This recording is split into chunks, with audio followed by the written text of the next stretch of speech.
அன்பு நட்புகளுக்கு இனிய வணக்கம். இன்றைய திருக்குறளும் மென்பொருளும் அதிகாரம் அல்லர் வலியுறுத்தல். குறள் எண் 1144. கவ்வையால் கவ்விது காமம் அது இன்றேல் தவ் என்னும் தன்மை இழந்து. கிசுகிசுவால் மலர்கின்றது காதல், அது இல்லை என்றால் அதன் இயல்பை இழந்து அது வாடிவிடும். Love is growing by gossips, otherwise it will shrink by losing its nature. குறிப்பா, காதல் வதந்தியால் வளரும், இல்லையேல் இயல்பிழந்து சுருங்கிவிடும். காதல் வதந்தியால் வளரும், இல்லையேல் இயல்பிழந்து சுருங்கிவிடும். கவிப்பேரரசு உரை. ஊர்கூடி அலர் தூற்றுவதால் என் காதலும் காமமும் இன்னும் இன்னும் விரிவடைகின்றன. அது மட்டும் இல்லையாயின் என் காதல் என்பது இன்பச் சாரம் வற்றி ஈரம் வறண்டு போயிருக்கும். இந்த குறள்ல ஏற்கனவே சொன்ன மாதிரி அலர் என்றும் கவ்வை என்றும் வதந்தியையும் புரளியையும் கிசுகிசுவையும் ஐயன் குறிப்பிட்டிருக்காரு, பிரிச்சு குறிப்பிட்டிருக்காரு. அது ரெண்டுக்கும் உள்ள எதுவும் வேறுபாடு இருக்கான்னு எனக்கு தெரியல. அது தமிழர்கள் இருந்தா சொல்லலாம். ஏன் சில இடத்தில் அலர் என்றும் சில இடத்தில் கவ்வை என்றும் சொல்லியிருக்கிறார் என்று. அப்போ இந்த காதல் அப்படிங்கறதே ஒரு கலையோடு இருக்குது, ஒரு அழகோடு இருக்கு, ஒரு மலர்ச்சியா இருக்கு. அப்படின்னா அதுக்கு தேவை இந்த கவ்வை என்னும் அலர் என்னும் வதந்தி என்னும் கிசுகிசு என்னும் புரளி அப்படின்னு ஐயன் சொல்றாரு. அப்படி இருந்தா தான் அங்க ஒரு கலையே கட்டும்.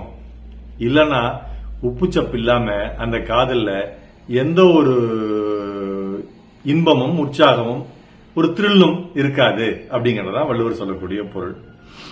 அப்போ இதுக்கு நீங்க யோசிச்சு பாத்தீங்க அப்படின்னா, பல நேரங்களில் இந்த காதலிப்பவர்களுக்குள்ள இருக்கக்கூடிய அந்த ஒரு உணர்வுகள், அந்த ஒரு புரிவுகள் அதெல்லாம் இன்பம் தரும். ஆனா அதுக்கு சற்றும் குறையாத இன்பத்தை எது கொடுக்குன்னா, இவங்களை பத்தி ஊரார் பேசுறாங்களோ அப்படின்னு கேட்டு அதை ரசிச்சு இன்பப்படுறது. இப்ப ரெண்டு பேர் ஜோடியா எங்காவது பார்த்து பேசிட்டாங்கன்னா உடனே அதை பத்தி நிறைய பேர் பேசுவாங்க. என்னப்பா நீங்க ஃபுல் மீல்ஸா அப்படிம்பாங்க, என்னப்பா நீங்க கடலையா அப்படிம்பாங்க. இந்த மாதிரி எல்லாம் கிண்டல் கேலி எல்லாம் நடக்கும். இது நடக்கும் பொழுது நியாயமா பார்த்தா தலைவனுக்கும் தலைவிக்கும் கோபம் வரணும், சினம் வரணும், அவங்கள்ட்ட போய் சண்டை போடணும். ஆனா அப்படியாரும் சண்டை போட மாட்டாங்க. அது மனசு அப்படியே சண்டை போட்டாலும் போலி கோபத்தை வெளியில் காட்டிக்கொண்டு மனசுக்குள்ள அதை அனுபவிப்பார்கள். திருப்பி திருப்பி போட்டு பார்த்து ரிவைண்ட் பண்ணி என்ஜாய் பண்ணுவாங்க. அப்படிங்கறதான் இந்த குறள்ல ஐயன் சொல்லக்கூடிய பொருள். இதற்கு ஒரு பாடல் என்றால் அற்புதமான பாடல், எனக்கு ரொம்ப பிடிச்ச பாடல், உங்களுக்கு ரொம்ப பிடிச்ச பாடல். கவிப்பேரரசுக்கு தேசிய விருது பெற்றுக் கொடுத்த படத்திலிருந்து ஒரு பாடல். வெட்டி வேறு வாசம் வெடல புள்ள நேசம், வெட்டி வேறு வாசம் வெடல புள்ள நேசம் என்று தொடங்கும் பாடல். சொல்லாமத்தான் தத்தழிக்கிறேன், தள்ளாமதான் தள்ளி நிற்கிறேன் என்று நடுவில் வரும். பாசமுள்ள பந்தம் இது பாவம்னு சொல்லாது, குருவி கட்டும் கூட்டுக்குள்ள குண்டு வைக்க கூடாது. அதுக்கு வரக்கூடிய ரெண்டு வரிகள் தான், அடுத்த வரக்கூடிய ரெண்டு வரிகள் தான் இதனுடைய உச்சம். புத்தி கெட்ட தேசம் பொடி வச்சு பேசும், சாதி மத பேதம் எல்லாம் முன்னவங்க செஞ்ச மோசம், வெட்டி வேறு வாசம் வெடல புள்ள நேசம். இந்த பாடல் ஏன் ரொம்ப முக்கியம் நான் கருதுறேன்னா, இந்த வெட்டி வேறு வெடல புள்ள இதெல்லாம் இந்த காலத்தினுடைய வெடல பிள்ளைகளுக்கு தெரியறதே இல்லை. அதனால இதுக்கான பொருள் என்ன அப்படிங்கிறது இந்த பாட்டு கேட்கும் போது எங்கேயாவது ஒரு இடத்துல அவங்களுடைய மூளையில் ஒரு தூண்டுதல் ஏற்படும். அப்ப இதுக்கு பொருள் தெரிஞ்சுக்குவாங்க. வாசமுள்ள வேறு வெட்டி வேறு என்பதும், வடல பிள்ளை என்றால் 11 வயதில் இருக்கக்கூடிய இரண்டும் கெட்டார் நிலையில் உள்ள பிள்ளை என்பதும் இதுல தெரிஞ்சுக்குவாங்க.